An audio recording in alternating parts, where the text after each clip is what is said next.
Om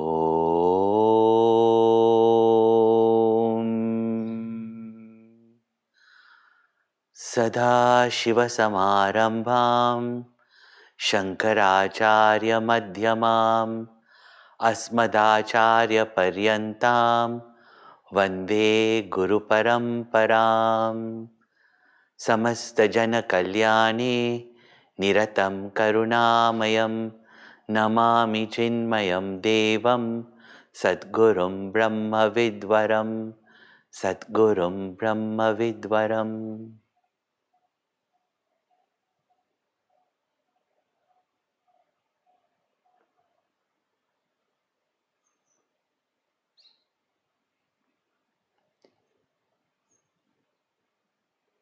If we want that supreme state of bliss,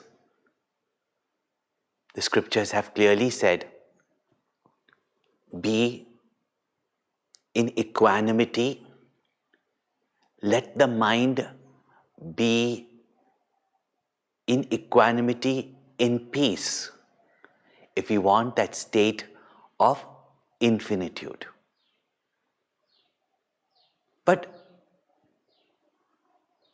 with the world of things, to some extent we can accept, but with people we seem to have even more a deeper sense of distinction, classification according to the importance they have in our life. And more than importance, it depends on whom we expect happiness from. And therefore, we categorize specially people, some close to us, some as close family, other as relatives, some as friends, some also we take as enemies, competitors, and thus build different kind of relationships with people. At the same time, get easily affected by what they say, what they do, or what they don't do. Our minds then constantly keeps agitated, disturbed, and such a disturbed, agitated mind distorts our complete image of the world itself. And with such a disturbed, wavering mind, that unconditional, that permanent truth is not recognized, which is present everywhere in everyone. But because of the agitations of our mind, the reactions of our mind, the classifications of our mind, we get affected by people, and thus the mind does not remain contemplative or meditative. Therefore, Bhagavan says now in this following verses that no doubt we do get affected at this moment because we have built impressions in our mind about people. So he says that these distinctions that we create, Shatrau mitre putre bandhau ma kuru yatnam vigraha sandhau sarvasminnapi pashyatmanam sarvatrotsrija beda jnanam bhaja govindam govindam bhaja mudhamate. Shatra, against an enemy. Mitre, a friend. Putre, son. Bandhav, some relative. Ma kuru yatnam vigraha sandhav. Towards some we strive, overstrive struggle to create a certain relationship. We try to struggle to make that relationship conducive to us. While with others, we fight, quarrel, and try to push away those people from us. The wisdom of the wise is, don't over struggle, don't repel. Ma kuru yatnam vigraha sandhav. Effortlessly, whatever you can give, whatever you can share, whatever you can do with your goodwill, you do for everyone. But don't try, because people have their own impression also. People have their own relationship with you. People have their own expectations. Therefore, don't overly struggle with these distinctions of relations that we built with people. Don't try to break, don't try to make. Then what should we do? And how could we get over these distinctions? He says, Sarvasmin api pashya atmanam. Take your attention with knowledge, with devotion, to see in everyone the same Atma, the same self, the same truth, the same Lord. And sarvatra utsruja beda ajnanam. And everywhere, whenever these distinctions, differences come to our mind to affect us and takes away our attention from that constant vision of seeing the one truth in everyone, the one Lord in everyone, to see oneself in everyone.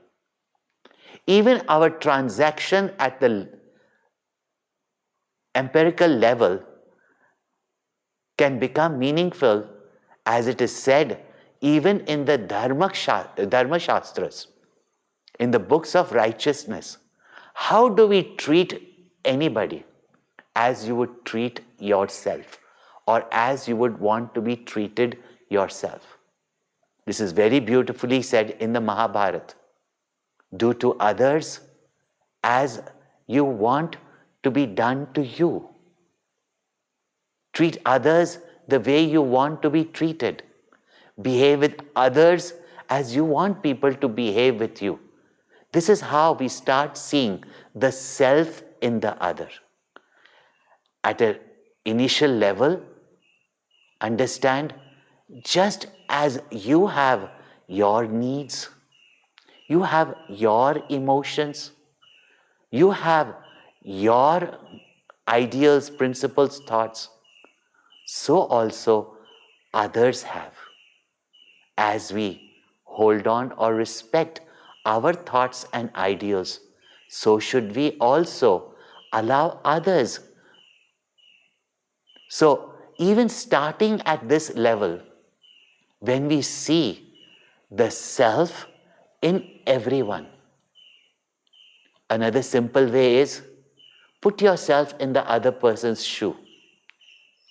Ask yourself how that person would feel if you spoke in this manner. Of course, this doesn't mean that in the empirical level, in the relative level, that you do anything wrong, because remember, the consequences of your actions come to you. Live a life of dharma. But when you see the self in the other, naturally there is love. And in love, we remove all distinctions and differences. A friend also becomes your very own. Thus, keeping all these distinctions aside, don't overly struggle to please anyone. Do your duties, fulfill your duties, and remaining, whatever opinion they have about you, It's their democratic right. Let them have it. When overly we try to please someone, we can't always do that. Just as you have your right to your opinion, they also have the right to their opinion. Just as you suffer for your opinions if they are wrong, they also will suffer with their opinions if they are wrong. Thus, be accepting. When you see yourself in the other, there is love, and in love, there is acceptance, there is giving, there is sharing. One very interesting incident. I remember when I was young, I was standing at the bus stop, and there was a gentleman of our lane, elderly gentleman, quite known to us because would come and meet and greet everybody and very often give lectures to youngsters on how they should behave, or during his times what they did. But quite a likable person, was standing at the bus stop, and as you know, buses are not necessarily at the right frequency. They had to wait at the bus stop sometimes for quite some time, and that too also the buses come crowded. He was finally in the front of the bus stop and hoped that the next person would carry him into the already full bus. But that time, a college-going youngster comes, and those days they used to carry just one book, and that to also roll it like a Sudarshan Chakra with some music ringing in their ears. This man saw this person come right in front. His chance of getting into the bus would be bleak. He has been waiting for an hour to come to the front. He got angry with that young man and told him, touching him. The young man says, "Don't touch me." Because those days did not go with t-shirts or toned jeans. You generally had a well-ironed shirt. So he said, "Don't touch me." This man started saying, nowadays youngsters have no proper behavior, and kept on saying what will happen to this world when these youngsters take over, and they have no decency, they have no culture.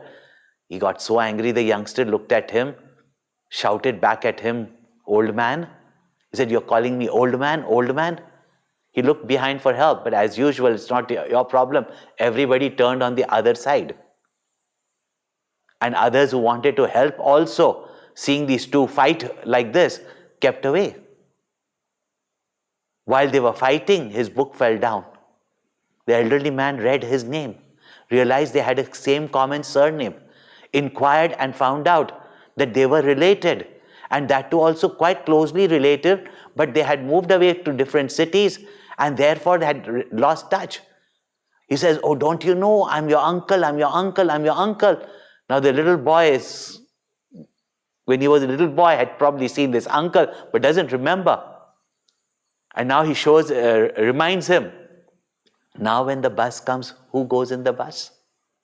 The moment that they know that there is some identity between them, all quarrels come to an end. If we see the one self in everyone, all these distinctions of hate, enmity, prejudices will come to an end. And such a mind, when it is calm, can not only see the divine self within, but begin to recognize beyond the body, mind, and intellect, the consciousness, the self, is the very same. Just as one electricity passes through all the different types of bulbs, different forms of light, different forms of heaters as well as coolers. The expressions are different according to their equipments and what their equipments are made for. But that electricity that passes through all of them is one and the same. Same way that all pervading consciousness, because of which a person can come to us as a friend, because of which we have our various relationships, or because of which also someone can become your enemy. It depends on the different texture of the equipments. In fact, even the equipments are made up of the same material. The same mud goes to make, or the chemicals go to make this body, carbon, phosphorus, etc. The same air from each other's nostril goes into each other's nostril. Most of us, in fact, think alike, feel alike at all physical levels or relative levels also. If we want to see a unity, we can. If we want to see a difference, we can. But in the Absolute Self, there is only one. And therefore, to recognize that one, with all the knowledge that we have, whenever our minds creates these distinctions, see someone as close, someone as far, someone as friend, someone as enemy, shift the attention to see that one common factor because of which I can feel and the other person also feels. The moment we shift our attention to that, our mind becomes quiet. This is called as contemplation and meditation. And this is not only when we sit quietly trying to discover ourselves, try to discover that which is permanent in us, that I am in midst of all these changing personalities. But when we transact with the world, keep this vision of oneness, keep this vision of unity. If you try, you can see the oneness in everyone. Even at a relative level, if we see, all strife and struggles will come to an end. And what pours out of us is love. Just as those two people in the bus queue, the moment they see an identity with each other, immediately there is peace, there is love, there is sharing.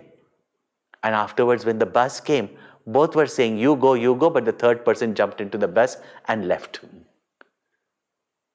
That which brings about peace, that which brings about harmony, is this knowledge that there is only one eternal truth, one self-essence of everyone.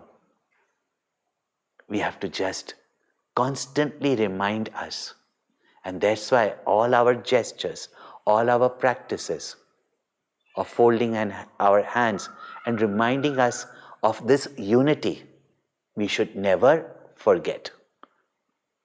Constantly remind ourselves in whatever transactions we do in this world, that there is the same self in me, the same self in the other that I see at this moment as other.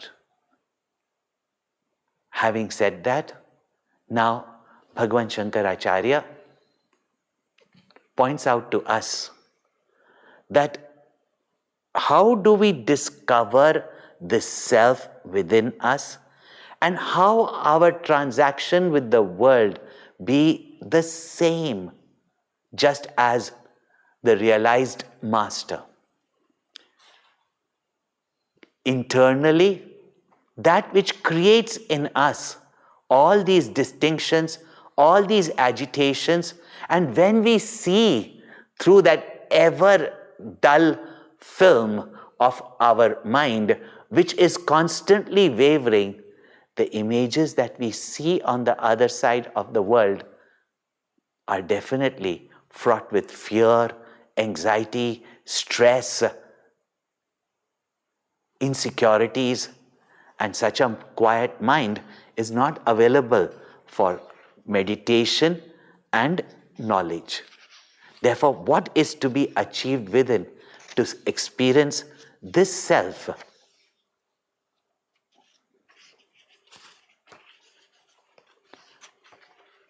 And Bhagwan Shankaracharya says, Kamam krodham lobham moham tyaktvatmanam pashyati soham atma jnana vihina mudaha te pachyante narakani gudaha bhaja govindam govindam bhaja mudamate. The inner poisons, the inner causes of creating these different waves in our mind have been listed by our rishis as kama, lust. Lust meaning that obsessive desire, obsessive selfish desire for any object or being with the thought that I cannot be happy without it. And everything is for my pleasure, even sometimes at the cost of the suffering of others.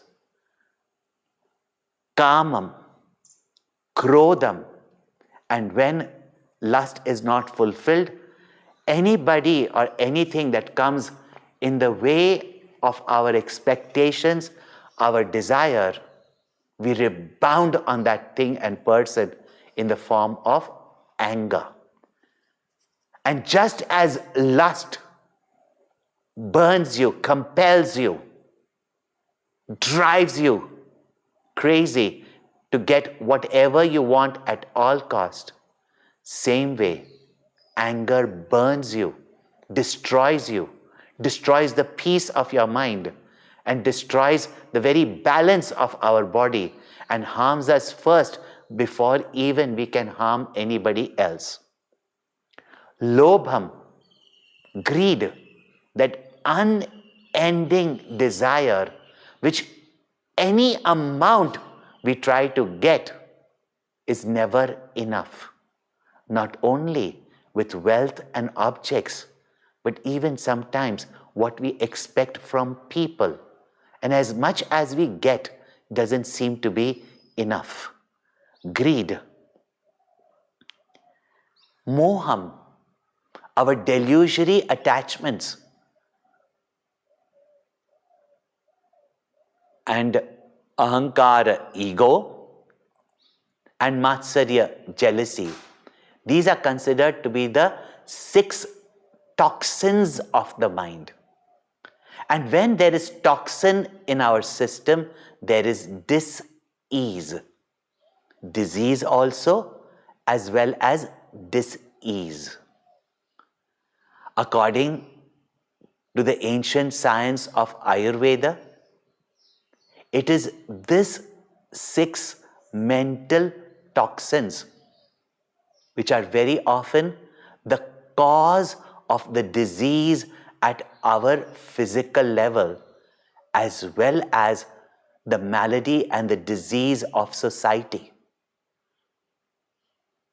Therefore, in our introspections, in our daily living, these, due to past, may rise in our hearts, in our minds. Be completely alert and vigilant to watch them. Don't consider them as your friends. They fascinate you at first. But always remember that they are the cause of your disease. Physical, mental, intellectual. And this constant disease at the mental level disturbs our pranas. Those disturbed pranas then affect our body and our behavior in the world outside. Be wary of these internal toxins. Get rid of them as soon as possible. The antidote to all these toxins are also there, such as contentment, compassion, sharing,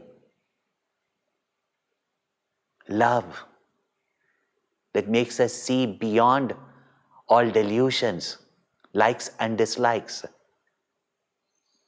Love that does not create any distinctions and differences, and therefore all our selfishness and ego dissolves in love. And that knowledge, which points out to us who we truly are and how we are one with everything and everyone. Remove these toxins in our mind. But some will say, so what? After all, we are human. A little bit of all this will definitely be there. I'd read somewhere long ago that really struck me, that when we err or we do something wrong, or when we have some negativities, we proudly say, after all, it is human to err. It is human to make a mistake. But it's also human to rise up from every mistake, because we've been given that discrimination. Also, that when we do something good, we think that we did something very great. Why is it that when we do something wrong, something negative, something bad, we say it is human? Why don't we be humble enough to recognize that to do something good, to do something great, to do something mighty is just human? That way we conquer our ego. However, if someone says, but a little bit of it is there, so what?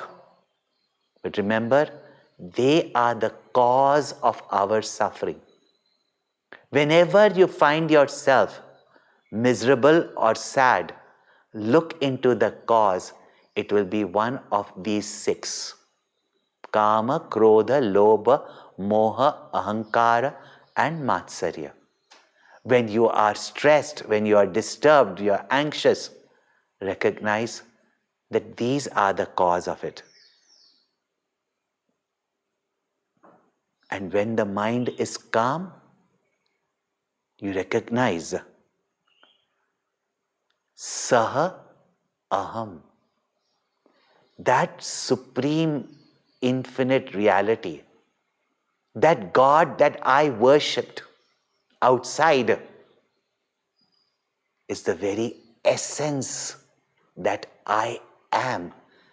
And there is no me that exists without that supreme. Saha Aham Soham. And what if I do not have this knowledge that I am infinite, I am one with the truth, I am one with God, and everything and everyone is an expression of that God, and I am one with everyone? Shankaracharya says that Atma Jnana Vihina Mudaha, the one who is devoid of this self-knowledge, not only burns within, not only feels miserable within, depressed and dejected within because of these negativities, but creates a hell for himself and for others. Pachante narakani gudaha. Such a mudaha, such a deluded one, they pachante, they are roasted. They are fried. And therefore we see so many descriptions of hell given in all the religions of the world, and then we conveniently say that, hell is not afterlife, hell is here and now. And truly it is.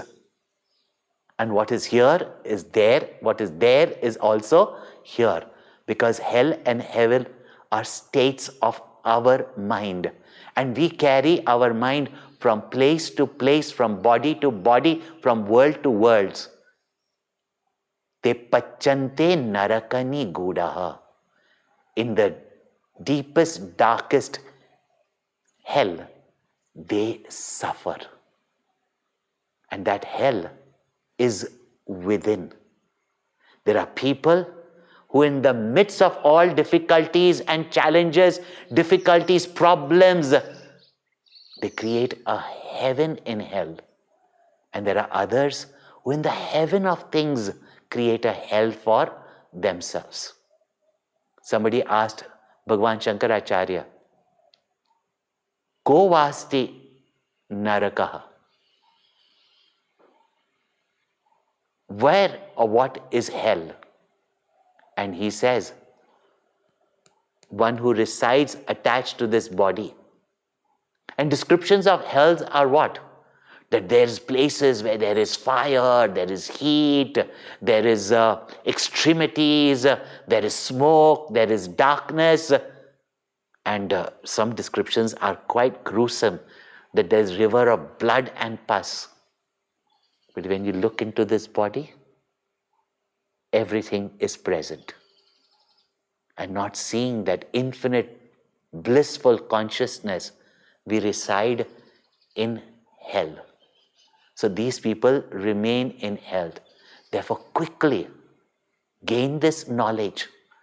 Don't waste even a fraction of a second. Don't even pause for a minute. Seek Govinda, seek Govinda, seek Govinda. Bhaja Govindam, Bhaja Govindam, Govindam Bhaja Mudhamate.